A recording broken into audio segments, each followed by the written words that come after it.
الحمد للہ وکفی والصلاة والسلام علی عباده الذین اصطفی، خصوصاً علی افضلہم وخاتم النبیین محمد الامین وعلی آلہ وصحبہ اجمعین. اما بعد فقد قال اللہ تبارک وتعالی کما ورد فی سورۃ النساء: اعوذ باللہ من الشیطان الرجیم، بسم اللہ الرحمن الرحیم.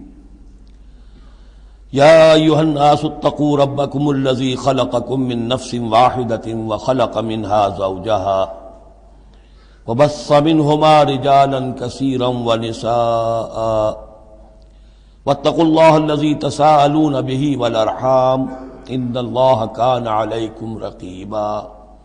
صدق اللہ العظیم. رب اشرح لي صدري ويسر لي امري واحلل عقدة من لساني يفقهوا قولي. اللهم ربنا الهمنا رشدنا واعذنا من شرور انفسنا. اللهم ارنا الحق حقا وارزقنا اتباعه وارنا الباطل باطلا وارزقنا اجتنابه. اللهم وفقنا لما تحب وترضى. اللهم آنس وحشتنا في قبورنا وارحمنا بالقرآن العظيم. اللهم اجعله لنا إماما ونورا وهدى ورحمة. اللهم ذكرنا منه ما نسينا وعلمنا منه ما جهلنا وارزقنا تلاوته آناء الليل وآناء النهار واجعله لنا حجة يا رب العالمين. آمين. آج ہم اللہ کا نام لے کر سورہ نساء کا ترجمہ اور مختصر تشریح شروع کر رہے ہیں. جیسا کہ میں آپ کو بتا چکا ہوں کہ قرآن مجید میں مکی اور مدنی صورتوں کے جو گروپ ہیں ان میں سے پہلا گروپ 5 صورتوں پر مشتمل ہے. مکی صورت صرف سورہ فاتحہ ہے، حجم میں بہت چھوٹی، معنی میں، مفہوم میں، عظمت میں، فضیلت میں بہت بڑی. اس کے بعد 4 صورتیں جو ہیں وہ مدنی ہیں: بقرہ، نساء، آل عمران اور مائدہ. اور یہ جو 4 صورتیں ہیں یہ دو صورتوں کے 2 جوڑوں کی شکل میں. سورۃ البقرہ، سورۃ آل عمران، یہ الزہراوین، خود حضور نے ان کو ایک نام دیا مشترک، اور ان میں جو مناسبتیں ہیں، مشابہت ہیں، وہ تفصیل کے ساتھ ہمارے ترجمے کے دوران سامنے آتے رہی ہیں. نسبت زوجیت کس اعتبار سے ہے، ایک دوسرے کی تکمیل کس پہلو سے کرتی ہیں، یہ بات بھی سامنے آئی. اب جو 2 صورتیں ہیں یہ سورۃ النساء اور سورۃ المائدہ، یہ جوڑے کی شکل میں ہیں. ان میں ایک تو بڑا کنٹراسٹ نظر یہ آئے گا کہ سابقہ 2 صورتوں میں پہلے حروف مقطعات اور دونوں میں پھر قرآن مجید اور کتب سماویہ کی عظمت کا بیان، جبکہ ان دونوں صورتوں میں کوئی تمہیدی اس طرح کی گفتگو نہیں ہے، براہ راست خطاب ہو رہا ہے. البتہ یہ فرق ہے وہ نسبت زوجیت کے اعتبار سے کہ سورہ نساء میں خطاب ہے یا ایھا الناس، اے لوگو، خطاب عام ہے، اور سورۃ المائدہ کا آغاز ہوتا ہے یا ایھا الذین آمنوا، وہاں خاص ہے، انسانوں میں سے جو لوگ ایمان کے دعوے دار ہوں. باقی جس طرح سورہ بقرہ اور سورہ آل عمران نصفین میں منقسم ہیں، اس طرح کا معاملہ ان دونوں صورتوں کا نہیں ہے. اپنے اسلوب کے اعتبار سے یہ دونوں صورتیں سورہ بقرہ کے نصف ثانی کے مشابہ ہیں، یعنی چند مضامین کی لڑیاں چل رہی ہیں لیکن آپس میں اس طرح بٹی ہوئی ہیں، گتھی ہوئی ہیں رسی کی طرح کہ وہ نظر آئیں گی کٹواں. ایک لڑی لال ہے، ایک پیلی ہے، ایک ہری ہے، ایک نیلی ہے، لیکن جب آپ ان کو بٹ دیتے ہیں تو ایک طرف سے دیکھیں گے تو وہ کٹا پھٹا رنگ نظر آئے گا، مسلسل لال نہیں نظر آئے گا، مسلسل پیلا، نہ نیلا نہ ہرا. کھول دیں گے تو معلوم ہوگا کہ وہ تو واقعتاً ایک علیحدہ لڑی ہے، ایک نیلی ہے، ایک پیلی ہے. تو وہاں تو میں نے سورہ بقرہ میں آپ کو بتایا تھا کہ 4 ڈوریاں ہیں، 2 کا تعلق شریعت سے، شریعت میں 2 لڑیاں ہوئیں، ایک عبادات اور ایک معاملات. 2 کا تعلق ہے جہاد فی سبیل اللہ سے، ایک جہاد بالمال یعنی انفاق فی سبیل اللہ، اور ایک جہاد بالنفس کی آخری شکل یعنی قتال فی سبیل اللہ. یہ چاروں کا تانا بانا سورہ بقرہ کے نصف ثانی میں تھا. یہاں سورہ نساء میں بھی آپ دیکھیں گے کہ 3 لڑیاں ہیں یہاں، اور وہ اسی طرح آپس میں گتھی ہوئی ہیں. نظر آئیں گی کٹواں، لیکن اگر آپ ان سب کو علیحدہ علیحدہ کر لیں تو وہ اپنی جگہ پر ایک علیحدہ مضمون بن جائے گا. لیکن یہاں پر جو خطاب ہے، ایک لڑی تو وہ ہے کہ جس میں خطاب ہے اہل ایمان سے، اور وہ اسی طریقے سے جیسے سورہ بقرہ میں وہی 4 چیزیں اس میں آئیں گی: قتال، انفاق اور احکام شریعت، عبادات. لیکن دوسرا خطاب ہے اس میں اہل کتاب سے. اس میں یہ کہ نصارہ اور یہود دونوں گڈمڈ ہیں، ملے جلے ہیں. اب اہل کتاب کا معاملہ ہے. پہلی 2 صورتوں میں علیحدہ علیحدہ مسئلہ چل رہا تھا. تیسرے سب سے بڑا حصہ اس سورہ مبارکہ کا وہ ہے جو منافقین سے خطاب پر مشتمل ہے. لیکن وہ اکثر و بیشتر لوگ وہاں بات سمجھ نہیں پاتے، اس لیے کہ وہاں بھی خطاب ہوتا ہے یا ایھا الذین آمنوا سے. پورے قرآن میں کہیں یا ایھا الذین نافقوا نہیں آیا. یا ایھا الکافرون بھی ہے، یا ایھا الذین کفروا بھی ہے، یا ایھا الذین آمنوا بھی ہے، یا ایھا الذین نافقوا کہیں نہیں. اس لیے کہ منافق بھی قانوناً تو مسلمان ہی ہوتے تھے. تو اصل میں یہ بڑی گہری نظر کی ضرورت ہے کہ یہ پہچانا جائے کہ یہاں یا ایھا الذین آمنوا مومنین صادقین کی طرف روح سخن ہے یا منافقین کی طرف ہے. اگر یہ فرق نہ کیا جائے تو بڑی غلط فہمی ہو جاتی ہے بعض مقامات پر. مثلا سورہ توبہ کے بعض مقامات ہیں یا ایھا الذین آمنوا ما لکم اذا قیل لکم انفروا فی سبیل اللہ ثاقلتم الی الارض. اہل ایمان تمہیں کیا ہو گیا جب تمہیں کہا جاتا ہے اللہ کی راہ میں نکلو تو تم بوجھل ہو جاتے ہو، زمین میں دھنسے جاتے ہو. تو اس سے ایک عام سوء ظن پیدا ہو سکتا ہے کہ شاید یہ عام مسلمانوں کا مسئلہ تھا. یہ عام مسلمانوں کا مسئلہ نہیں تھا، یہ منافقین کا مسئلہ تھا. روح سخن وہاں منافقین کی طرف ہے. مومنین صادقین تو ہر وقت اس کے لیے آمادہ رہتے تھے کھلے دل کے ساتھ کہ واپس نہیں پھیرا کوئی فرمان جنوں کا، تنہا نہیں لوٹی کبھی آواز جرس کی. وہ تو تیار ہر وقت. تو اصل میں یہ دیکھنا ہوتا ہے کہ کس آیت میں رخ کس کی طرف ہے. اس اعتبار سے یہ سورہ مبارک کا اہم ترین ہے. لیکن سورہ بقرہ میں تو پورے میں لفظ نفاق آیا ہی نہیں. یہ حکمت خداوندی ہے کہ اس مرض کو پہلے چھپا کے رکھا ہے کہ علامات تو بیان کر دی کہ یہ بیماری ہے، تاکہ جو بھی متنبع ہو جائے وہ اپنے علاج کی طرف متوجہ ہو جائے. لیکن یہ کہ جو لوگ نہیں متوجہ ہوئے، معلوم ہوا کہ اب ان کو تھوڑا سا نمایاں کرنا ضروری ہے، بات اریاں کر کے کرنی پڑے گی. تو سورہ آل عمران میں 1-2 جگہ نفاق کا لفظ آ گیا. لیکن یہاں اب جو سب سے بڑا مضمون ہے سورہ بقرہ میں وہ منافقین کا ہے. یوں سمجھیے کہ 176 جو اس کی آیات ہیں، اس میں سے 55 آیتیں ہیں کہ جن کا جو میرا تجزیہ ہے روح سخن ہے مومنین صادقین کی طرف. صرف 37 آیات ہیں کہ جن میں خطاب ہے اہل کتاب سے، یہود اور نصارہ سے مشترک طور پر، اور 84 آیات ہیں جن میں خطاب منافقین سے. لیکن وہی بات جو میں نے عرض کی کہ جہاں بھی ان سے بات ہوگی یا ایھا الذین آمنوا کے حوالے سے ہوگی، اس لیے کہ ایمان کے دعوے دار تو وہ بھی تھے. منافق تو وہی ہوتا ہے کہ جو دعویٰ کرتا ہے ایمان کا، چاہے وہ شعوری طور پر منافق ہو چاہے غیر شعوری طور پر منافق ہو، لیکن یہ کہ دعویٰ ایمان تو اس میں موجود ہوگا. سورہ نساء اور سورہ مائدہ کے مابین ایک فرق نوٹ کر لیجئے.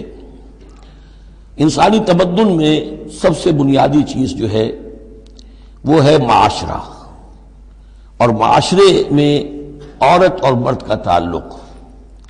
اور نمبر 2، جو معاشرے میں کچھ کمزور طبقات ہوتے ہیں ان کے لحاظ کا خیال، ان کے حقوق کا لحاظ کرنا.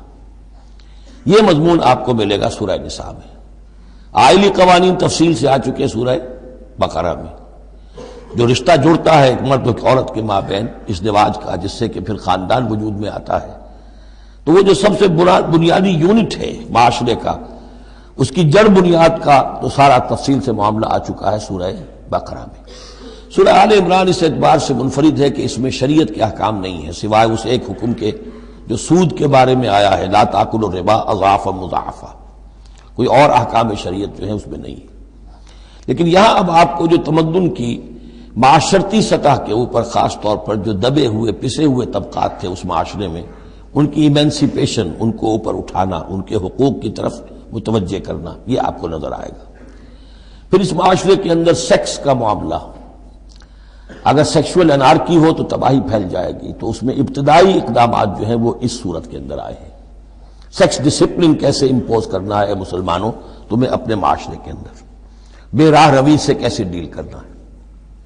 تو اس طریقے سے تمدن کی جو بنیادی جو منزل ہے اس پر گفتگو ہو رہی ہے۔ سورہ مائدہ میں جا کر پھر جو تمدن کی بلند ترین منزل ہے ریاست، اور یہ کہ پھر اعلیٰ سطح کے اوپر عدالتی نظام، چوری ڈاکہ وغیرہ کا سد باب، اس کے لیے کیا حدود ہیں، اس کے لیے کیا تعزیرات ہیں، یہ بھی آگے آئیں گی۔ باقی سورہ نساء میں جیسے ہے ویسے ہی سورہ مائدہ میں بھی اہل کتاب سے بھی آخری خطاب ہوگا۔ تو جیسا کہ میں نے عرض کیا تھا کہ یہ پہلا گروپ جو ہے اس میں دو لڑیاں ہیں۔ ایک ہے یہ شریعت کا گروپ ہے، شریعت شروع ہو رہی ہے، بلو پرنٹ اس کا سورہ بقرہ سے، اس کے تکمیلی احکام سورہ مائدہ میں، اور دوسرا اس میں خطاب ہے اہل کتاب کے ساتھ، وہ بھی تدریجاً بڑھ کر آخری باتیں وہ ہے کہ جو پھر سورہ مائدہ میں ہمیں ملیں گی۔ بس اتنی تمہید، اور اس میں بھی خاصا وقت صرف ہو گیا ہے۔ یا ایھا الناس اتقوا ربکم الذی خلقکم من نفس واحدۃ۔ اب دیکھیے معاشرتی مسائل کے ضمن میں گفتگو ہے تو ایسی بنیادی بات سے شروع کی ہے، اے لوگوں اپنے اس رب کا تقوی اختیار کر لو جس نے تمہیں ایک جان سے بنایا، وَخَلَقَ مِنْهَا زَوْجَهَا، اور اسی سے اس کا جوڑا بنایا۔ یہاں یہ نوٹ کرنے والی بات ہے کہ یہاں حضرت آدم کا لفظ نہیں ہے کہ آدم سے ان کا جوڑا بنایا، بلکہ نفس سے بنایا۔ اس میں وہ بات پوری طریقے سے ایکوموڈیٹ ہو سکتی ہے کہ یہاں مراد کیا ہے؟ نوع ایک ہے، جنسیں دو ہیں۔ بکرا بکری نوع ایک ہے، جنس دو ہیں، ایک ہی نوع سے، اسی نوع سے تمہارا جوڑا بنایا۔ ہیومن بینگز، ہومو سیپینز، نوع ایک ہے، اسپیشیز ایک ہے، لیکن اس کے اندر ہی سے وہ سیکشول ڈفرینسیشن جو ہوئی ہے اس کے حوالے سے جوڑا بنا ہے۔ یا ایھا الناس اتقوا ربکم الذی خلقکم من نفس واحدۃ وخلق منها زوجها وبث منہما، اب یہاں پر مراد ہیں وہی آدم اور حوا، ان دونوں سے پھیلا دیے زمین میں کثیر تعداد میں مرد اور عورت، رجالا کثیرا ونساء۔ یعنی اس تمدن انسانی کو اگر آپ ٹریس کریں گے، پیچھے لے جائیں گے، تو اس کی کامن ایک اس کی بگننگ ہے، ایک انسانی جوڑا آدم اور حوا۔ اس رشتے میں پوری نوع انسانی جو ہے رشتہ اخوت میں منسلک ہو جاتی ہے، اس لیول پر جا کر۔ ایک ہے سگے بہن بھائی، ایک ہے دادا دادی پر جا کر کزنز مل جائیں گے، پردادا پردادی پر جا کر اور ایک لمبا بس حلقہ ہو جائے گا، چلتے جائیے تو آدم و حوا کی نسل جو ہے وہ جا کر آخر بالآخر ایک پیرنٹس ہیں، ایک کپل ہے، آدم اور حوا۔ واتقوا اللہ الذی تساءلون بہ والارحام، اور اس دیکھیے ایک ہی آیت میں دوسری مرتبہ پھر تقوی کا حکم، اور تقوی اختیار کرو اس اللہ کا جس کا تم ایک دوسرے کو واسطہ دیتے ہو۔ آپ کو معلوم ہے کہ دنیا میں فقیر بھی مانگتا ہے تو اللہ کے نام پر مانگتا ہے، اللہ کے واسطے مانگتا ہے، اور اکثر و بیشتر معاملات جو تمدنی ہوتے ہیں، گھریلو جھگڑے ہوں، ان کو بھی جب نمٹانا ہوتا ہے تو آخر کار کہنا پڑتا ہے کہ اللہ کا نام مانو اور تم یہ بات چھوڑ دو، اپنی ضد سے باز آ جاؤ۔ تو جہاں آخری اپیل کرنی ہے اللہ کے حوالے سے تو اس کا تقوی اختیار کرو، تو یہ جھگڑے ہو گئی نہیں، اس کے احکام پر چلو۔ اس نے سوسائٹی کے مختلف طبقات کے حقوق معین کر دیے، مرد کے حقوق، عورت کے حقوق، رب المال کے حقوق، عامل کے حقوق، مضاربت ہے تو ایک وہ ہے کہ جس کا سرمایہ ہے اور ایک وہ ہے کہ جو کام کر رہا ہے، دونوں کے کیا حقوق ہیں، کیا اختیارات ہیں۔ اگر ان کی پیروی کی جائے، ان کی پابندی کی جائے تو جھگڑا نہیں ہوگا۔ والارحام، اور رحمی رشتوں کا لحاظ رکھو۔ یہ وہ رحمی رشتہ ہے جیسا کہ میں نے بتایا، والدہ پر جا کر بہن بھائی ایک ہو گئے، دادی پر جا کر ایک اور بڑی تعداد میں ایک ہو گئے، یہ رحمی رشتے ہیں۔ لیکن انہی رحمی رشتوں کو پھیلاتے چلے جائیے تو کل بنی آدم، اور جتنی بھی بنات حوا ہیں وہ سب ایک ہی نسل سے، ایک ہی باپ اور ایک ہی ماں کی اولاد ہیں۔ ان اللہ کان علیکم رقیبا، یقیناً اللہ تعالیٰ تم پر نگران ہے۔ یہ تقویٰ کی روح ہے۔ اگر یہ خیال رہے کہ میں کسی کی نگاہ میں ہوں، کوئی مجھے دیکھ رہا ہے، میرا ہر عمل اس کی نگاہ میں ہے، چھپا ہوا نہیں ہے، چاہے میں نے سب دروازے بند کر دیے، کھڑکیاں بند کر دی اور پردے لگا دیے، سب کچھ ہو گیا، لیکن ایک آنکھ سے میں نہیں چھپ سکتا۔ ان اللہ کان علیکم رقیبا، اگر یہ مستحضر رہے تو پھر تقویٰ ہوگا، پھر اللہ کے حکم کی پابندی کی جائے گی۔ اب دیکھیے یہ حکمت نبوت ہے صلی اللہ علیہ وسلم، اس آیت کو حضور نے خطبہ نکاح میں شامل کیا، کیونکہ نکاح کا موقع کیا ہوتا ہے کہ ایک مرد ایک عورت کے درمیان پھر وہی رشتہ ازدواج قائم ہو رہا ہے، آدم کا ایک بیٹا، حوا کی ایک بیٹی، پھر اسی رشتے میں منسلک ہو رہے ہیں جس میں کہ آدم اور حوا تھے، جس طرح ان سے نسل پھیلی ہے اب ان سے آگے نسل بڑھے گی۔ لیکن یہ کہ اس پورے معاشرتی معاملے میں، خاندانی معاملات میں، عائلی معاملات میں، جیسے سورہ بقرہ میں ہم نے دیکھا کتنی مرتبہ واتقوا اللہ واتقوا اللہ واتقوا اللہ، تقویٰ نہیں ہوگا تو پھر خالی قانون جو ہے اس کے اندر وہ تاثیر نہیں ہوا کرتی۔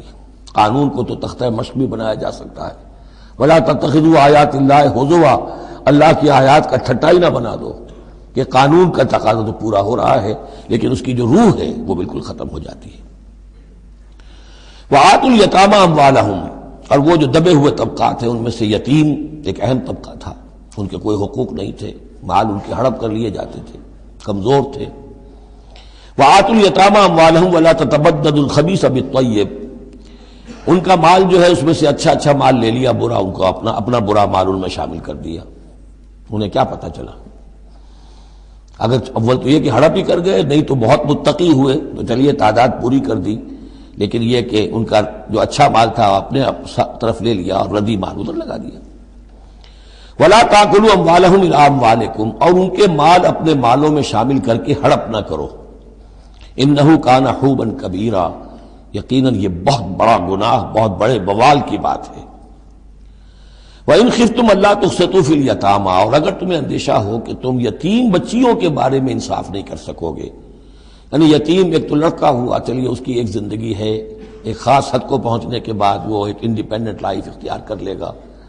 یتیم لڑکی کا معاملہ یہ ہوتا تھا کہ وہ یہ کہ کوئی ولی ہے، اس سے انہیں نکاح بھی کر لیا لڑکی سے تاکہ اس کا مال بھی قبضے میں آ جائے، اور چونکہ یتیم ہے اس کے پیچھے اس کے حقوق کی نگہداشت کرنے والا کوئی ہے ہی نہیں۔ اگر ماں باپ ہوں تو ظاہر بات ہے کہ پھر وہ بچی کے حقوق کے بارے میں بھی تو کچھ بات کر سکیں، لہذا جس طرح چاہیں اس پر ظلم کریں، ان کا کوئی پرسان حال نہیں۔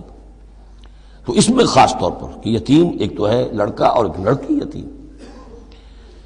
وآتوا الیتامى، اسے منکرین سنت نے، منکرین حدیث نے اس آیت کو مختلف طریقے سے وہ تعبیر کیا ہے، لیکن وہ میں یہاں اس وقت بیان نہیں کر سکتا۔ جو مفہوم میں صحیح سمجھتا ہوں، جو سلف سے چلا آ رہا ہے، جو حضرت عائشہ صدیقہ رضی اللہ تعالی عنہا سے مروی ہے، تو میں وہی بات بیان کر رہا ہوں۔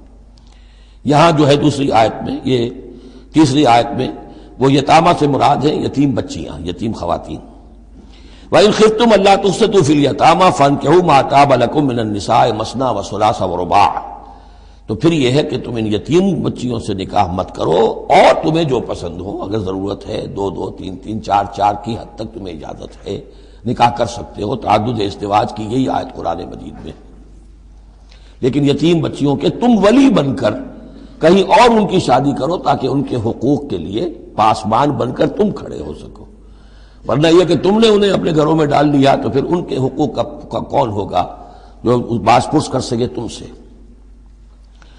فَإِنْ خِفْتُمْ أَلَّا تَعْدِلُوا، البتہ یہ جو ہم نے آزادی دی ہے دو دو تین تین چار چار، اس کی ایک شرط ہے، اور وہ یہ کہ اگر دو شادیاں ہیں، تین ہیں، چار ہیں، تو عدل ہو۔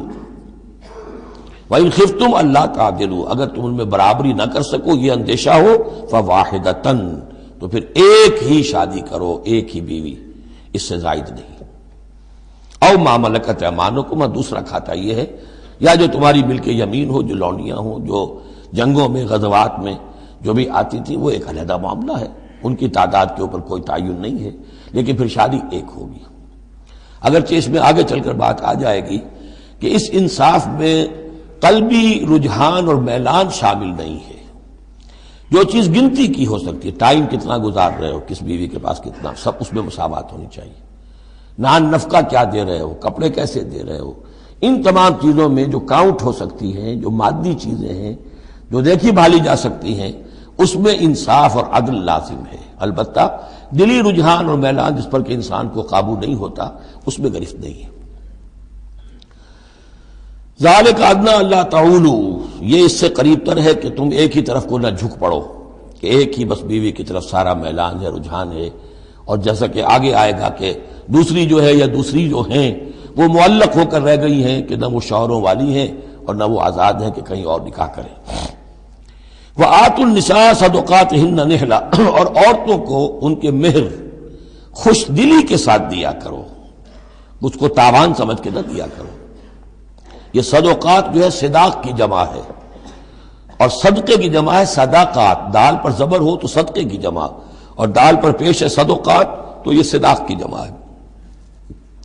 فَإِن تِبْنَ لَكُمْ عَنْ شَيْءٍ مِّنْهُ نَفْسًا، پھر اگر وہ خود اپنی مرضی سے، اپنی رضامندی سے اس میں سے کوئی چیز تمہیں دے دیں، تم نے مہر جو انہیں دیا تھا وہ تم نے ادا کر دیا، اب وہ تمہیں کوئی ہبہ کر رہی ہیں، تمہیں اس میں سے کوئی چیز جو ہے ہدیہ کر رہی ہیں، تحفہ دے رہی ہیں، تو کوئی حرج نہیں.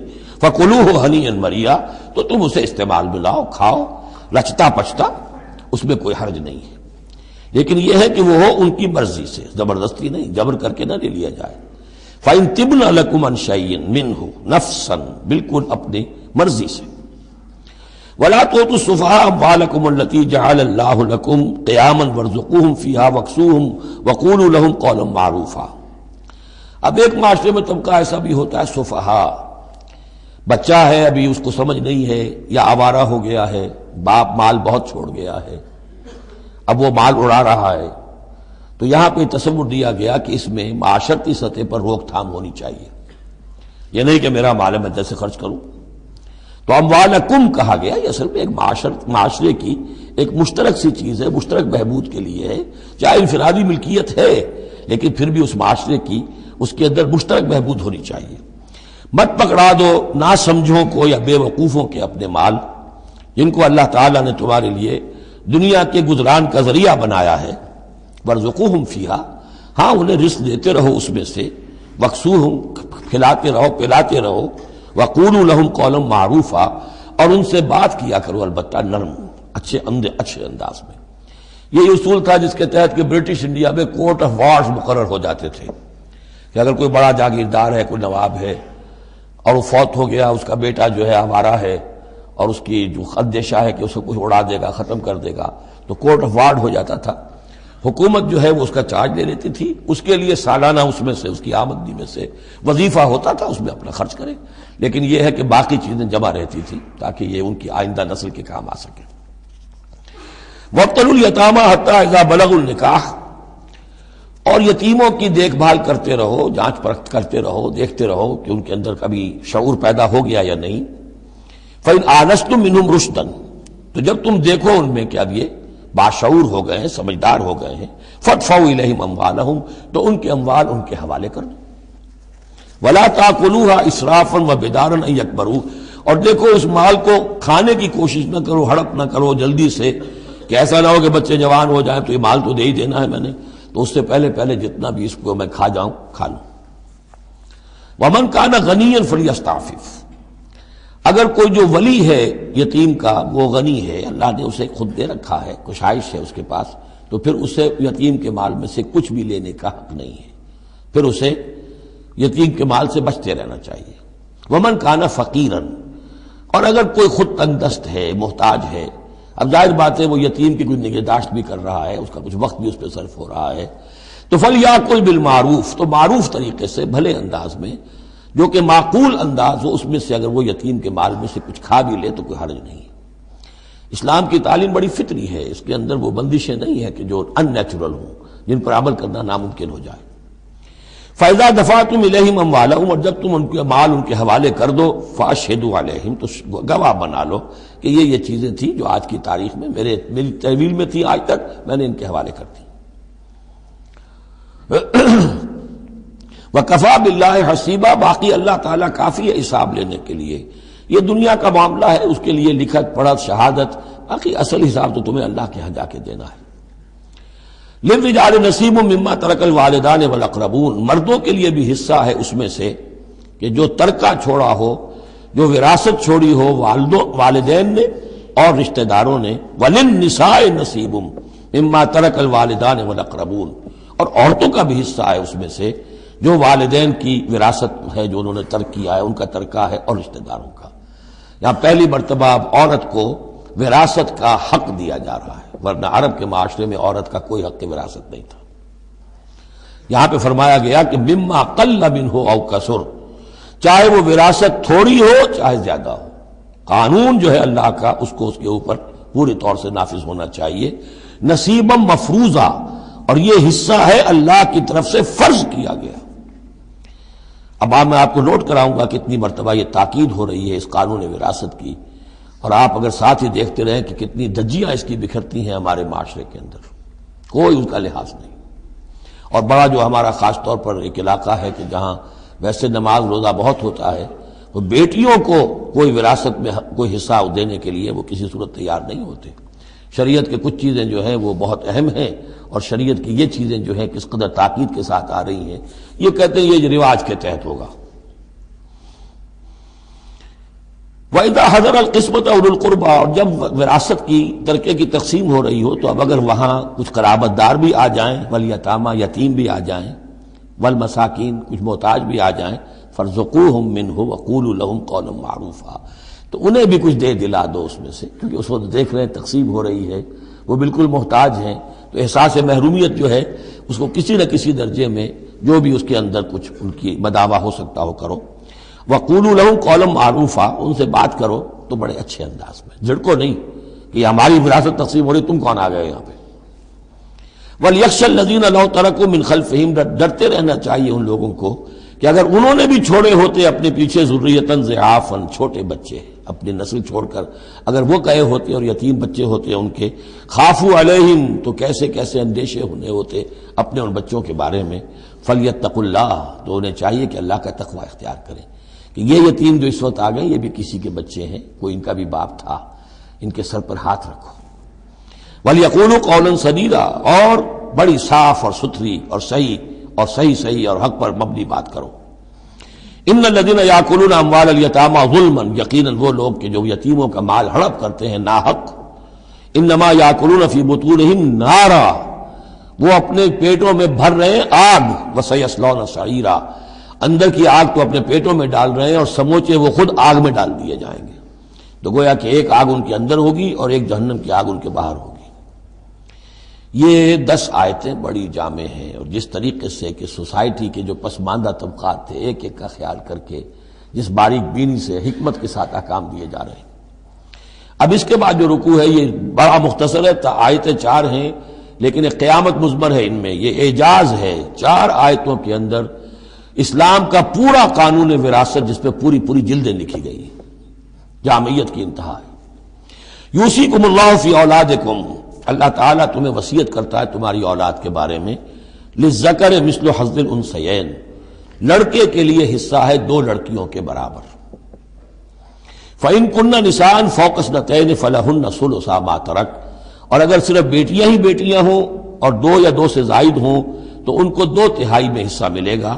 وإن كانت واحدة فلها النصف، اور اگر ایک ہی بیٹی ہے تو اسے آدھا ملے گا۔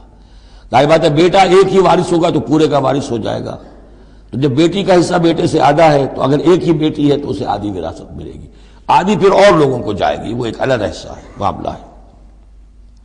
وَلِأَبَوَيْهِ لِكُلِّ وَاحِدٍ مِّنْهُمَا السُّدُسُ مِمَّا تَرَكَ إِن كَانَ لَهُ وَلَدٌ۔ اب یہ وراثت میں ایک تو ہے نیچے وراثت بیٹا بیٹی، اور ایک ہے اوپر والد والدین، جب اب وہ بھی زندہ ہے، فوت ہوا ہے کوئی شخص، اس کے والدین یا والد یا والدہ دونوں میں سے کوئی ایک زندہ ہے، ان کا بھی حصہ ہے۔ وَلِأَبْوَيْهِ لِكُلِّ وَاحِدٍ مِّنْهُمَا، اس کے والدین کے لیے ہر ایک کے لیے ان میں سے چھٹا حصہ ہے اس کے ترکے میں سے، مما ترک ان کان لہو ولد، اگر اس کی اولاد ہے۔ ایک شخص لاولد مر گیا ہے تو اور بات ہوگی، اولاد ہے تو چھٹا یعنی 1/3 حصہ والدین کو چلا گیا، 2/3 جو ہے اولاد میں تقسیم ہوگا۔ فَإِن لَّمْ يَكُن لَّهُ وَلَدٌ، اور اگر اس کی اولاد ہے ہی نہیں، لاولد فوت ہو رہا ہے، وَوَرِثَهُ أَبَوَاهُ، اور اس کے وارث اس کے والدین ہی ہیں، فَلِأُمِّهِ الثُّلُثُ، تو ماں کو 1/3 اور باپ کو 2/3، وہی وہ مرد کا باپ ماں سے عورت سے دگنا ہو جائے گا۔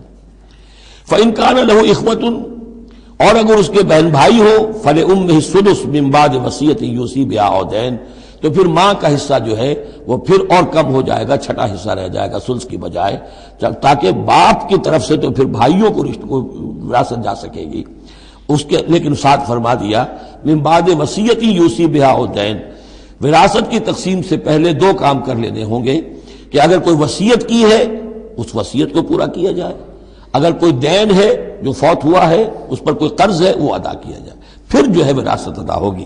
من بعد وصیت یوصی بہا او دین آباؤکم و ابناؤکم لا تدرون ایہم اقرب لکم نفعا، تمہارے باپ یا تمہارے بیٹے تم نہیں جانتے کہ ان میں سے کون تمہارے لیے زیادہ نافع ہے، زیادہ قریب ہے نفع کے اعتبار سے۔ فریضۃ من اللہ، یہ تم اپنی عقلوں کو چھوڑو، اللہ کی طرف سے یہ فرض ہے، فریضۃ من اللہ۔ یعنی آدمی سمجھے میرے بوڑھے والدین ہیں، خام خواہ ان کے لیے حصہ کائے کو رکھ دیا ہے، کھا پی چکے، زندگی گزار چکے، وراثت تو ملنی چاہیے اولاد کو، بیٹا بیٹی کو نہیں۔ اللہ کا حکم مانو، آباؤکم و ابناؤکم لا تدرون ایہم اقرب لکم نفعا فریضۃ من اللہ ان اللہ کان علیما حکیما، یقیناً اللہ تعالی علیم اور حکیم ہے، اس کا کوئی حکم علم اور حکمت سے خالی نہیں۔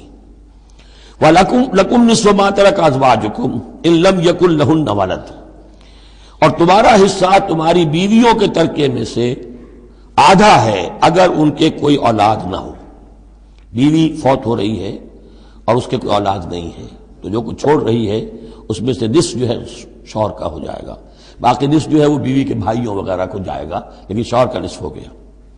فَإِن كَانَ لَهُنَّ وَلَدٌ، اور اگر اس کی اولاد ہے فَلَكُمُ الرُّبُعُ مِمَّا تَرَكْنَا، پھر تمہارے لیے چوتھائی حصہ ہوگا اس میں یہ جو اس نے چھوڑا ہے، باقی تین چوتھائی اس کی اولاد میں تقسیم ہو جائے گا۔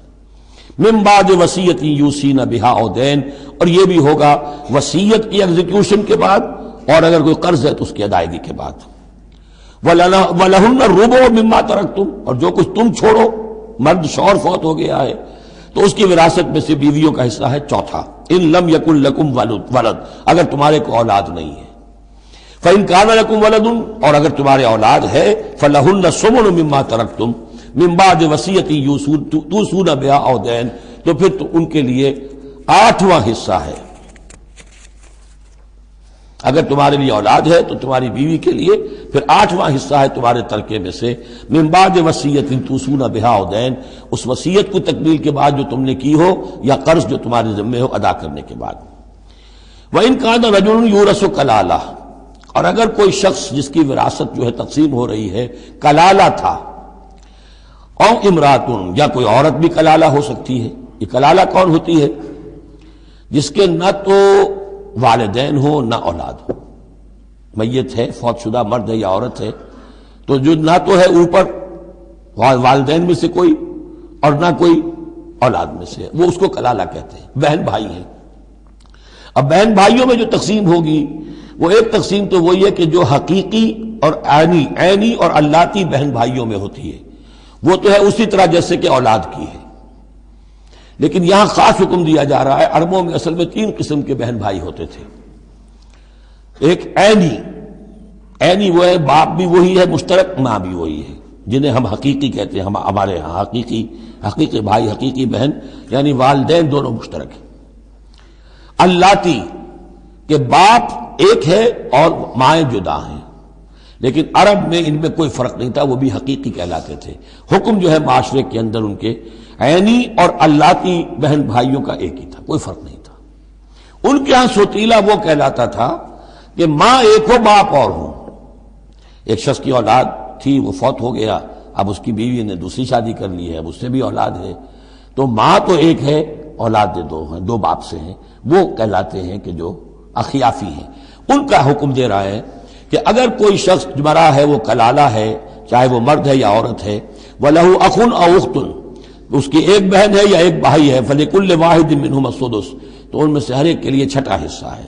فَإِن كَانُوا أَكْثَرَ مِنْ ذَلِكَ، اور اگر وہ اس سے زیادہ ہیں، فَهُمْ شُرَكَاءُ فِي الثُّلُثِ، پھر وہ ایک تہائی میں حصے دار رہیں گے، من بعد وصیت یوصى بہا او دین، یہی دو شرطیں پھر ہیں، اس وصیت کو ایگزیکیوٹ کرنے کے بعد جو کی گئی ہو یا قرض کی ادائیگی کے بعد، غیر مضار، اور یہ سارا کام ایسے ہونا چاہیے کہ کسی کو ضرر پہنچانے کی نیت نہ ہو۔ وصیۃ من اللہ، یہ اللہ کی طرف سے تاکید ہے واللہ علیم حلیم، اللہ تعالیٰ سب کچھ جاننے والا، کمال حلم والا ہے۔ اس کے حلم پر دھوکہ نہ کھاؤ کہ وہ تمہیں پکڑ نہیں رہا ہے، اس کی پکڑ جب آئے گی تو ان بطش ربک لشدید، پھر اس کی پکڑ بڑی سخت ہوگی۔ تلک حدود اللہ، یہ اللہ کے حدود ہیں۔ ومن یطع اللہ ورسولہ یدخلہ جنات تجری من تحتہا الانہار، جو اللہ اور اس کے رسول کی اطاعت کرے گا وہ داخل کرے گا انہیں ان باغات میں جن کے دامن میں ندیاں بہتی ہوں گی، خالدین فیہا، جس میں وہ ہمیشہ ہمیشہ رہیں گے، وذالک الفوز العظیم، اور یقیناً یہ بہت بڑی کامیابی ہے۔ ومن یعص اللہ ورسولہ ویتعدی حدودہ، اور جو کوئی نافرمانی کرے اللہ اور اس کے رسول کی اور تجاوز کرے اس کی حدود سے، یدخلہ نارا خالدا فیہا، اس کو وہ داخل کرے گا آگ میں جس میں وہ ہمیشہ ہمیشہ رہیں گے، وَلَهُ عذاب مہین، اور ان کے لیے عذاب مہین ہوگا، اہانت آمیز عذاب۔ اب جو میں نے عرض کیا تھا سیکس ڈسپلن، اسلامی معاشرے کی اب تطہیر شروع ہو رہی ہے۔ مکے میں تو ظاہر بات ہے مسلمان جب تک تھے تو غلبہ وہاں کفار کا تھا، اب یہاں مدینے میں اللہ نے مسلمانوں کو وہ حیثیت دی ہے کہ اپنے معاملات کو سنوارنا شروع کریں، تو ایک ایک کر کے ان معاشرتی چیزوں کو اور ان سوشل پرابلمز کو ڈیل کیا جا رہا ہے۔ اب اگر کوئی سیکشول انارکی ہے، کوئی بدکاری معاشرے میں ہے، کیا کیا جائے، کیسے روک تھام ہو، اس کے ابتدائی احکام یہ آ رہے ہیں۔ اس کے تکمیلی احکام جو ہے وہ سورہ نور میں آئیں گے چل کر، یہ تدریجاً، یہ سورہ نساء، پھر ہے سورہ نور، احزاب، پھر ہے سورہ نور، اور پھر ہے سورہ مائدہ۔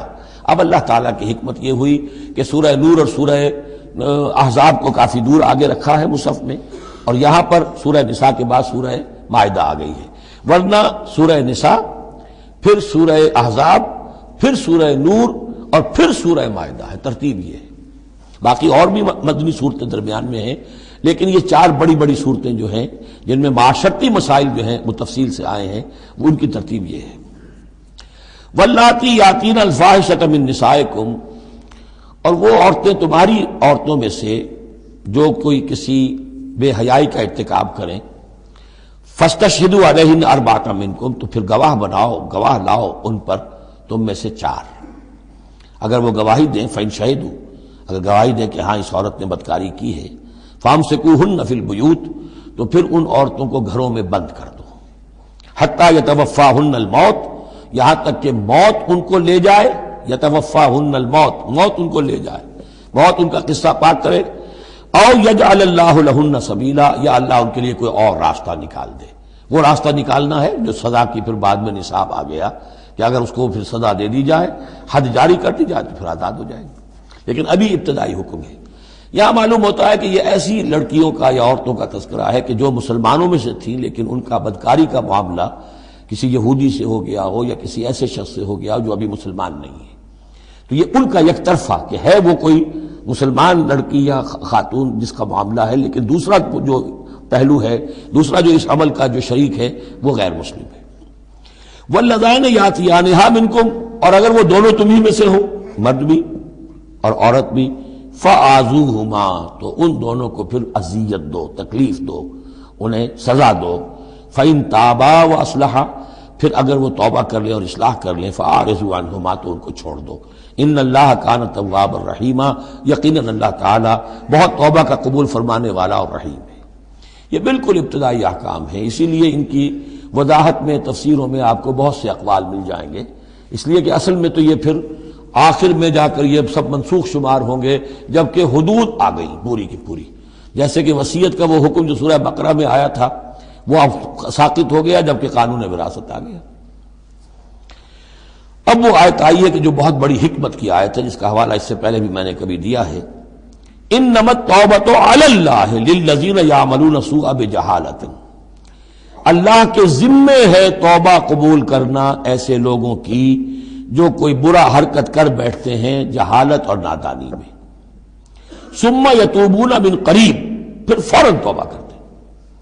یعنی اگر ایمان اندر ہے تو کسی وقت ایسا تو ہو گیا کہ کوئی خارجی اثرات اتنے پوٹنٹ ہو گئے یا نفس کے اندر ہیجان ایسا ہو گیا کہ آدمی کنٹرول نہیں کر سکا، لیکن جیسے ہی اس کے بعد ہوش میں آئے گا اس پر شدید پچھتاوا، شدید ندامت طاری ہو جائے گی، تو اس کے لیے یہ کہ وہ توبہ کرے تو اللہ تعالیٰ اس کی توبہ قبول فرمائے گا۔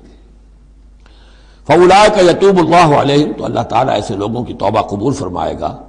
وَكَانَ اللَّهُ عَلِيمًا حَكِيمًا، اللہ تعالیٰ علیم اور حکیم ہے۔ وَلَيْسَتِ التَّوْبَةُ لِلَّذِينَ يَعْمَلُونَ السَّيِّئَاتِ، ایسے لوگوں کا کوئی حق نہیں ہے توبہ کا کہ جو اپنی برائی حرکتیں کرتے رہیں، حرام خوریاں کرتے رہیں، زندگی بھر عیش لڑاتے رہیں۔ وَلَلَّذِينَ يَمُوتُونَ حَتَّى إِذَا حَضَرَ أَحَدَهُمُ الْمَوْتُ قَالَ إِنِّي تُبْتُ الْآنَ، یہاں تک کہ جب موت کا وقت آ جائے تو کہیں کہ اب میں توبہ کرتا ہوں۔ یہ توبہ نہیں ہے۔ وَلَلَّذِينَ يَمُوتُونَ وَهُمْ كُفَّارٌ، اسی پر قیاس کر لیجئے جو مر بھی گئے کفر کی حالت میں، ان کی توبہ کا کوئی سوال ہی نہیں۔ اولئک اعتدنا لهم عذابا الیما، ایسے لوگوں کے لیے تو ہم نے دردناک عذاب تیار کر رکھا ہے۔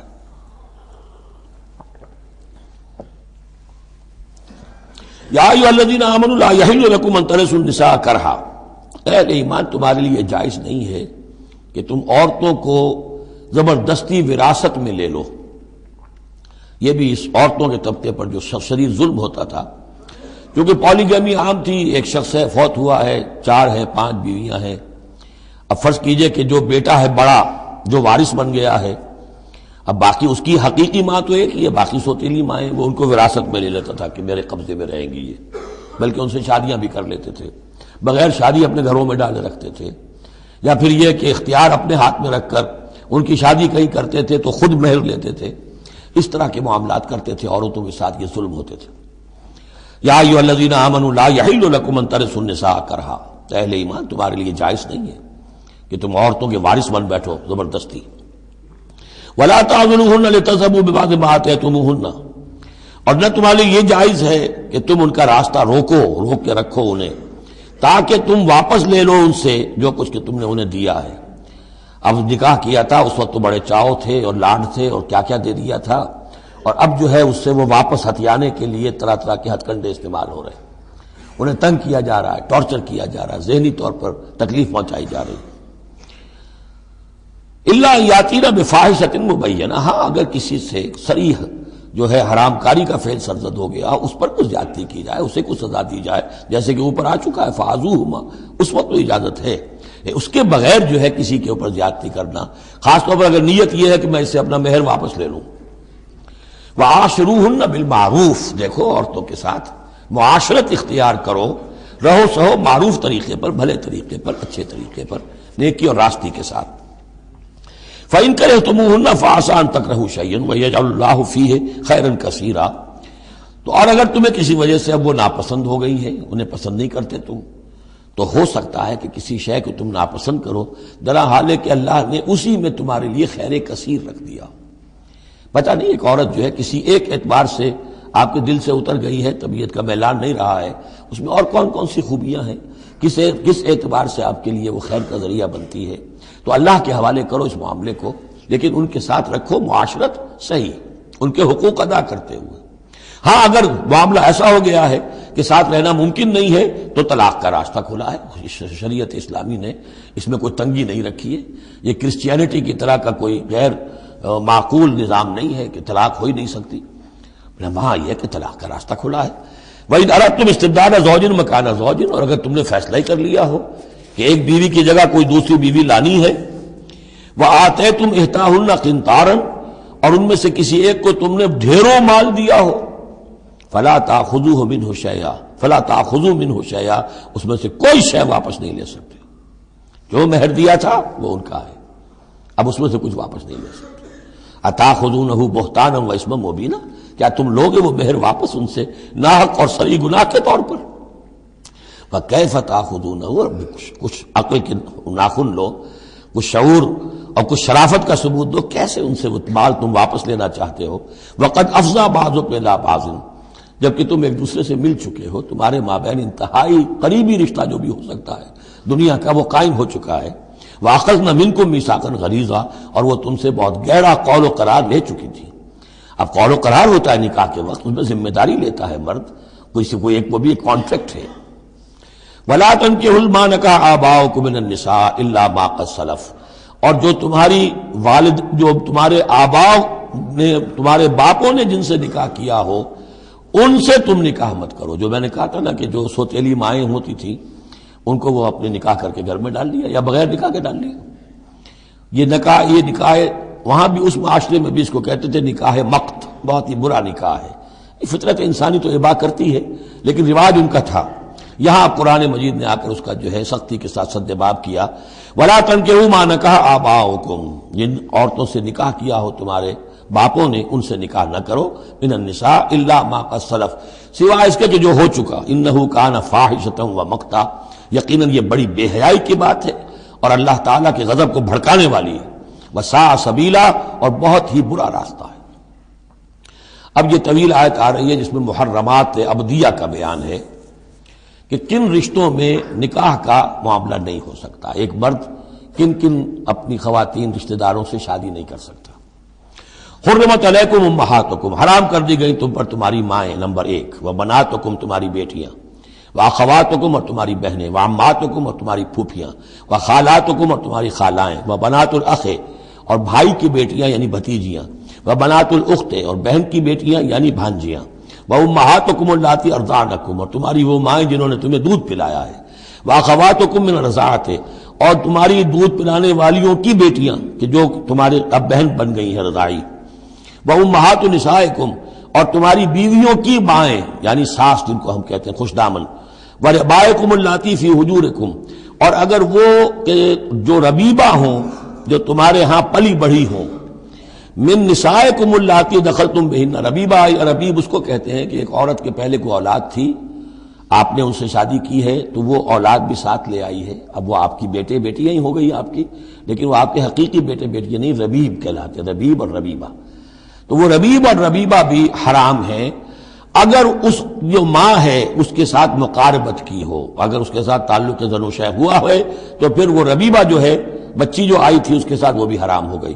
لیکن اگر کسی وجہ سے بغیر اس کے کہ ان کے ساتھ کوئی جنسی تعلق ہو، طلاق ہو جائے، تو پھر اس ربیبہ کے ساتھ نکاح ہو سکتا ہے۔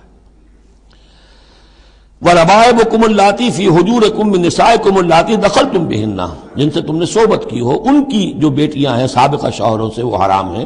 فَإِن لَّمْ تَكُونُوا دَخَلْتُم بِهِنَّ، اور اگر تم نے ان سے صحبت نہ کی ہو، فَلَا جُنَاحَ عَلَيْكُمْ، تو پھر کوئی حرج نہیں ہے۔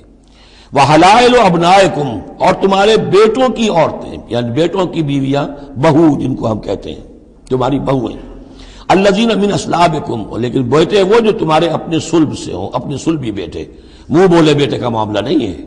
وَأَن تَجْمَعُوا بَيْنَ الْأُخْتَيْنِ، اور یہ بھی تم پر حرام کیا گیا ہمیشہ کے لیے کہ بیک وقت دو بہنوں کو جمع کرو ایک نکاح میں، الا ما قد سلف، سوائے اس کے کہ جو ہو چکا، ان اللہ کان غفور الرحیم، یقیناً اللہ غفور الرحیم، جو ہو گیا پہلے کا، اس کو تو گڑھے مردے اکھاڑے نہیں جا سکتے، لیکن آئندہ کے لیے یہ محرمات ابدیہ ہیں۔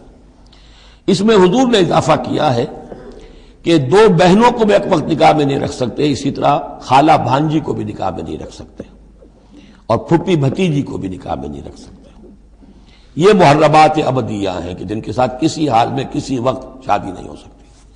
اب ہے وہ محرمات جو عارضی ہیں۔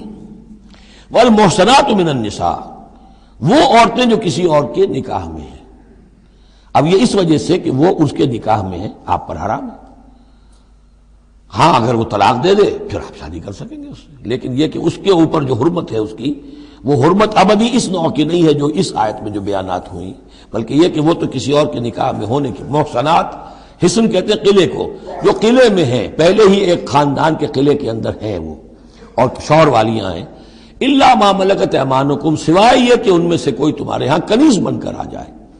اب ظاہر بات ہے جنگ ہوئی ہے، وہ عورتیں جو ہیں مشرک مردوں کی بیویاں ہیں، وہ لونڈیاں بن کے آ گئی ہیں، تو اگرچہ وہ بیویاں ہیں مشرکوں کی، محصنات ہیں اس معنی میں، لیکن وہ لونڈی کی حیثیت سے آپ کے لیے جائز ہوں گی۔ کتاب اللہ علیکم، یہ اللہ کی کتاب ہے، حکم ہے، فرض ہے تمہارے اوپر۔ وَأُحِلَّ لَكُم مَّا وَرَاءَ ذَلِكُمْ، اب اس کے علاوہ تمہارے لیے تمام عورتیں حلال ہیں۔ تو آپ نے دیکھا کہ کتنی تھوڑی سی تعداد میں عورتیں ہوئیں کہ جن سے نکاح حرام ہوا، باقی کثیر تعداد، یعنی مباحات کا دائرہ بہت وسیع ہے، محرمات کا دائرہ بہت محدود ہے۔ ان تبتغوا باموالکم، لیکن یہ کہ اس کے لیے نکاح ہوگا مہر دے کر، اموال کے ساتھ تم اس میں نکاح کرو۔ محسنین، نیت ہو گھر میں بسانے کی، قلعے میں لانے کی، غیر مسافرین، صرف مستی نکالنے کی نہیں، یعنی یہ جو ہے اس کو ایک کھیل اور ہابی نہ بنا لو، گھر میں آباد کرنے کی نیت ہو، اس سے شادی کی جائے۔ فَمَسْتَمْتَعْتُمْ بِهِ مِنْهُنَّ فَآتُوهُنَّ أُجُورَهُنَّ، تو جو بھی تم نے ان سے استفادہ کیا ہے تو انہیں ان کے مہر جو ہے مقرر ہوئے ہیں فریضۃً، وہ دو۔ وَلَا جُنَاحَ عَلَيْكُمْ فِيمَا تَرَاضَيْتُمْ بِهِ مِنْ بَعْدِ الْفَرِيضَةِ، اس میں کوئی حرج نہیں ہے کہ کسی مہر کے مقرر ہونے کے بعد اگر باہمی رضامندی سے اس میں کوئی کمی بیشی ہو جائے۔ ان اللہ کان علیما حکیما، یقیناً اللہ تعالی علیم ہے اور حکیم ہے۔ وَمَن لَّمْ يَسْتَطِعْ مِنكُمْ طَوْلًا أَن يَنكِحَ الْمُحْصَنَاتِ الْمُؤْمِنَاتِ، اور جو کوئی تم میں سے اتنی استطاعت نہ رکھتا ہو، مقدرت نہ رکھتا ہو کہ مومن محسنہ عورتوں سے شادی کر سکے۔ اب محسن دو معنی میں آتا ہے، ایک خاندانی لڑکی، شریف لڑکی، خاندانی آزاد گھرانے کی کہ اسے گھر کا قلعہ حاصل ہے، اور ایک شادی شدہ عورت کے جو ایک شوہر کے قلعے کے اندر ہے۔ ایک ہے خاندان کا قلعہ، خاندان کی پروٹیکشن حاصل ہے، سپورٹ حاصل ہے، تو وہ عورت جو ہے وہ محسنہ ہے۔ اسی طرح وہ عورت کے جو شوہر کے گھر میں ہے، ایک قلعے میں ہے، اس کے گھر میں ہے، اس کی حفاظت میں ہے، وہ بھی محسنہ ہے۔ پہلے تھا وہ دوسری معنی میں یعنی شادی شدہ، یہاں مراد ہے شریف زادیاں، آزاد مسلمان عورتیں۔ اب ظاہر بات ہے آزاد مسلمان عورتوں کا تو مہر ادا کرنا پڑے گا، اس حوالے سے اب کوئی بیچارہ مفلس ہے، نہیں دے سکتا ہے تو کیا کرے۔ وَمَن لَّمْ يَسْتَطِعْ مِنكُمْ طَوْلًا أَن يَنكِحَ الْمُحْصَنَاتِ الْمُؤْمِنَاتِ فَمِمَّا مَلَكَتْ أَيْمَانُكُمْ، تو جو لونیاں ہیں ان سے نکاح کر لو۔ مِن فَتَيَاتِكُمُ الْمُؤْمِنَاتِ، جو تمہاری مومن جو لونیاں ہوں۔ فَأَنكِحُوا وَاللَّهُ أَعْلَمُ بِإِيمَانِكُمْ، باقی یہ کہ کون مومن ہے اور نہیں ہے یہ اللہ بہتر جانتا ہے۔ مراد یہ ہے کہ جو بھی قانونی اعتبار سے مسلمان ہیں، جس کے تم ایک دوسرے کو مسلمان سمجھتے ہو، بعضکم من بعض، تم سب ایک دوسرے ہی میں سے ہو۔ فَأَنكِحُوهُنَّ بِإِذْنِ أَهْلِهِنَّ، تو ان سے تم نکاح کرو ان کے مالکوں کی اجازت سے۔ اب ظاہر بات ہے وہ لونڈی ہے زید کی، تو زید اس سے جنسی تعلق قائم کر سکتا ہے، لیکن یہاں اب ایک شخص اس سے اجازت لے رہا ہے کہ میں آپ کی اس لونڈی سے نکاح کرنا چاہتا ہوں۔ اگر اجازت دے دی، اب زید کا تعلق منقطع ہو جائے گا، اب وہ اس لونڈی اس کی اس اعتبار سے اس کے کام میں نہیں آ سکتی، بلکہ وہ اب منقوع ہو جائے گی ایک مسلمان کی۔ اس لیے بے اذن اہلہن، اور اس میں پیش نظر رکھیے کہ ایک معاشرہ تھا، بالفعل یہ شکلیں تھیں، یہ نہیں کہا جا رہا یہ شکلیں پیدا کرو۔ اصل بات کیا ہے کہ جو معاشرہ تھا جس میں کہ قرآن نے اصلاح کا عمل شروع کیا ہے، تو اس میں کیا کیا صورتحال تھی، کس کس اعتبار سے اس میں بہتری پیدا کی گئی تدریجاً۔ فَانكِحُوهُنَّ بِإِذْنِ أَهْلِهِنَّ وَآتُوهُنَّ أُجُورَهُنَّ بِالْمَعْرُوفِ، انہیں بھی ان کے جو مہر ہیں تھوڑے ہوں گے، وہ دو معروف طریقے پر دو۔ محسنات غیر مصافحات، ان سے بھی جو تعلق ہے یہ نکاح کا ہوگا تو نیت ہونی چاہیے گھر میں بسانے کی، محض مستی نکالنے کی اور شہوت رانی کی وہ نیت نہ ہو۔ ولا متخذات اخدان، اور نہ ہی کوئی چوری چھپی کی دوستیاں اور یاریاں ہوں، یہ نہیں، کھلم کھلا نکاح ہو، معلوم ہو کہ فلاں کی لونڈی ہے۔ جیسے حضرت سمیہ رضی اللہ تعالی عنہ، یہ ابو جہل کا چچا تھا، ایک شریف انسان تھا، اس کی لونڈی تھی۔ پھر جب یہ یاسر آئے ہیں یمن سے اور آباد ہوئے مکے میں، تو انہوں نے اس کے ابو جہل کے چچا سے اجازت لے کر اور ان کی لونڈی سمیہ سے شادی کی ہے۔ ان سے پھر حضرت عمار ہوئے، عمار ابن یاسر اور عمار کی والدہ سمیہ رضی اللہ تعالی عنہم، یہ تین کا ایک کنبہ تھا۔ وہ شریف آدمی مر گیا تو پھر ابو جہل جو ہے اس کو اختیار ہو گیا ان پر، اس نے پھر جو پرسیکیوٹ کیا ہے وہ آپ کو معلوم ہے۔ اس خاندان کو بدترین جو ایذائیں دی گئی ہیں وہ اس خاندان کو دی گئی۔ فَإِذَا أُحْصِنَّ، پھر جب وہ قید نکاح میں آ جائیں، فَإِنْ أَتَيْنَ بِفَاحِشَةٍ، پھر اگر وہ کوئی غلط کام کریں، اگر کوئی وہ جو ہے بے حیائی کا کام کریں، فَعَلَيْهِنَّ نِصْفُ مَا عَلَى الْمُحْصَنَاتِ، تو انہیں آدھی سزا دی جائے گی اس کی کہ جو شادی شدوں کو دی جائے گی۔ اب یہ جو ہے چونکہ ابتدائی احکامات ہیں، ابھی تک تو رجم کا حکم آیا ہی نہیں ہے، ابھی تک 100 کوڑوں کا حکم بھی نہیں آیا ہے، ابھی تو یہ تھا آزوہما، تو کوئی بھی انہوں نے اپنا طریقہ مقرر کر لیا ہے کہ اتنا کچھ ہم ماریں گے۔ تو اس میں البتہ ذہن میں رکھا جائے کہ اس میں یہ ہے کہ جو یہ لونڈی ہے منکوحہ، اس کو اگر سزا دینی ہے اسی طرح کے جرم کی، تو اس کی سزا بھی عادی ہوگی، اس لیے کہ ایک شریف خاندان کی عورت جسے پروٹیکشن حاصل ہو اس کا معاملہ اور ہے، اور ایک اس بیچاری غریب یعنی اس کا لونڈی کا معاملہ اور ہے۔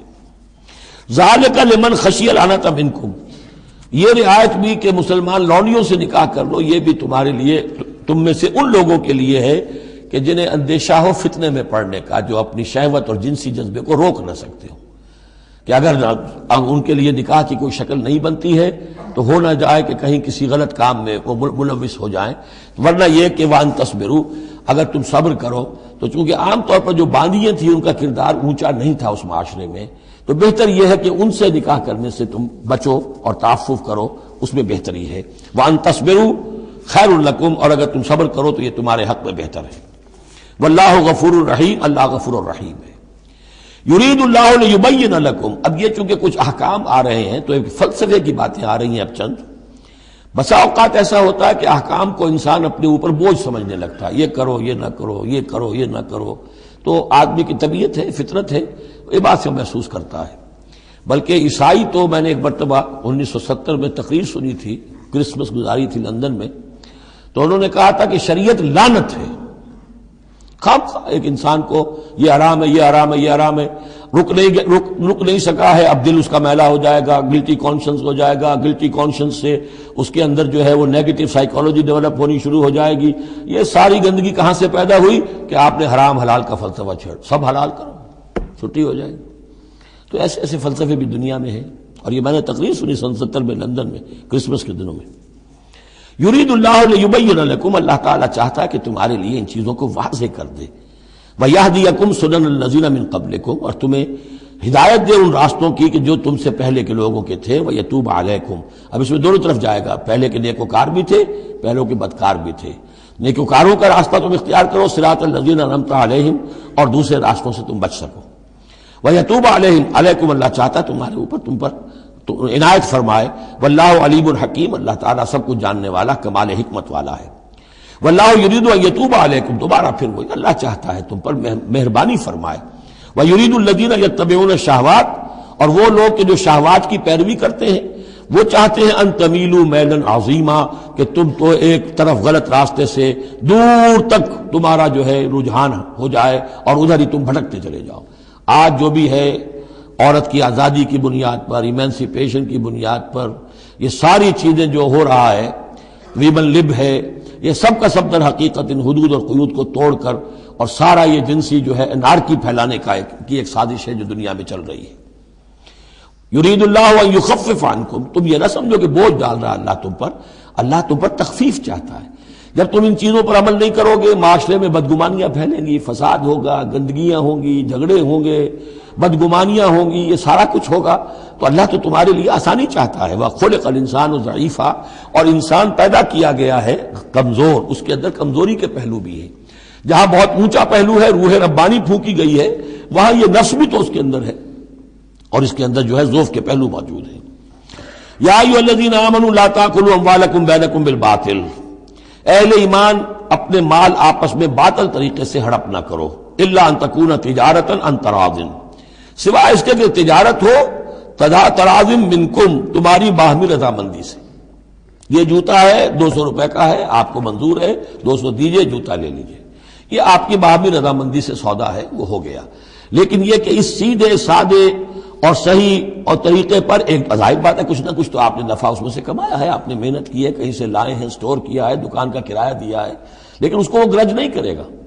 لیکن جھوٹ بول رہے ہیں، خدا کی قسم کھا رہے ہیں کہ میں نے تو اتنے کر لیا، اب یہ ہو گیا، آپ نے اپنی ساری محنت بھی ضائع کی اور آپ نے حرام کما لیا۔ اور یا کوئی اور طریقے ہیں، مال ہڑپ کر رہے ہیں، دھوکہ دے رہے ہیں۔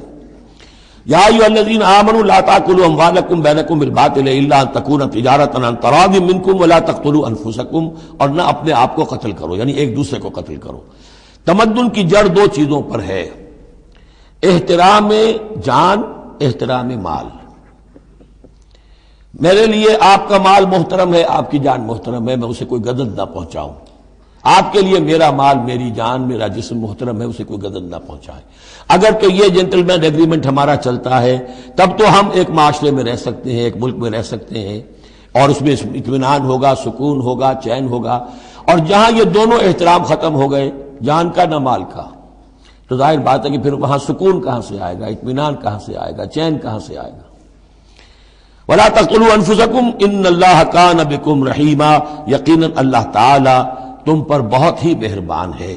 وَمَن يَفْعَلْ ذَلِكَ عُدْوَانًا وَظُلْمًا، اور جو کوئی بھی یہ کام کرے گا، دو کام، چوری اور دھوکہ اور قتل نفس، ظلمن اور عدوان تعدی کے ساتھ، ظلم کے ساتھ، فسوف نصلیہ نارا، تو اسے تو ہم جھونک دیں گے آگ میں، وکان ذلک علی اللہ یسیرا، اور یہ چیز اللہ پر بہت آسان ہے۔ یہ نہ سمجھنا کہ کیا اللہ تعالیٰ تمام نوع انسانی کو جہنم میں جھونک دے گا، یہ اللہ کے لیے بہت آسان ہے۔ بارک اللہ لی ولکم فی القرآن العظیم ونفعنی وإیاکم بالآیات والذکر الحکیم۔